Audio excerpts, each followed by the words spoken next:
राधे राधे। श्री हरदास अर्चू की दुनिया में आपका स्वागत है। और कैसे हैं आप सभी लोग। और ये बना रही हूँ मैं नमक पारे, क्योंकि अभी होली आने वाली है तो फिर एक साथ सारा काम नहीं किया जाता। फिर धीरे धीरे मैंने कहा एक एक दिन करके थोड़ा थोड़ा करके कुछ बनाती हूँ। तो इसीलिए फिर मैंने आज नमक पारे बनाए हैं। और अभी 2-3 दिन पहले मैंने चावल भी भिगो दिए थे, तो फिर अनरसे भी बनाने होंगे। और बताइएगा आप लोग, आपके यहाँ अनरसे बनते हैं कि नहीं बनते हैं। वैसे यूपी में तो मोस्टली सबके यहाँ बनते हैं और तो हमारे यहाँ तो बहुत सारी चीज़ें होली पर बहुत आइटम हो जाते हैं बनाने के लिए। तो अभी फिर मैं ये नमक पारे काट रही हूँ। नमक पारे के बाद में फिर शाम को वो चावल उसका पानी ड्रेन करके फिर वो अनरसे की तैयारी में लगूंगी। तो मैंने कहा चलो अभी दिन में जब तक मैं ये कर लेती हूँ काम, क्योंकि ये भी बनाने के लिए थोड़ा समय चाहिए होता है। और पहले तो मैं बहुत सारे डिज़ाइन बनाती थी, लेकिन अब तो बस ऐसे सिंपल से ही काट देती हूँ सीधे सीधे से। और क्योंकि राघव जी को भी ज़्यादा पसंद नहीं आती है और कोई वैसे डिज़ाइन में, ये सिंपल ऐसे चाय के साथ उन्हें उनके बहुत ज़्यादा फेवरेट हैं ये।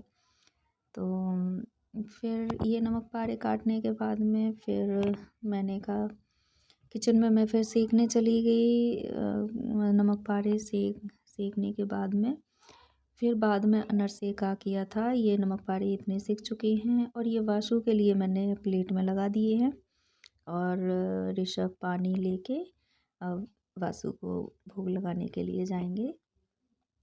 और फिर ये सीखने के बाद में फिर अब ये मैंने अनरसे की बाकी की जो सारा तैयारी करी थी वो मैंने नहीं दिखाया, क्योंकि अकेले फिर वो कैमरे का फिर वो पड़ जाता है। तो इसलिए फिर ये बनाने के बाद मुझे अचानक से ध्यान आया। मैंने कहा चलो ये अनरसे होते हैं, तो मैंने अकेले खुद से बनाए हैं। रात तो मैं देवरानी को बुला लिया था नीचे से बनवाने के लिए, लेकिन फिर उस टाइम तो ये ऐसे ना टूट टूट के चल रहे थे, सारा कढ़ाई में बिखर बिखर के चल रहे थे। क्योंकि 2-3 घंटे ही हुए थे बैटर तैयार करे हुए। तो इसके लिए ना रेस्ट करने के लिए अच्छा खासा टाइम देना होता है। फिर ये मैंने सुबह 3:30 बजे 3:45 बजे मैं उठ गई थी। फिर उसके बाद फिर मैंने ये सेके हैं, तो फिर ये ठीक से सिक गए थे। और अकेले सेके हैं तो थोड़ा डार्क भी हो रखे हैं ज़्यादा अच्छे नहीं सिक पाए हैं, क्योंकि फिर वो हाथों से बनाना। और ये रात मैंने जो बनाए थे उनका देखो ये क्या हाल हुआ है।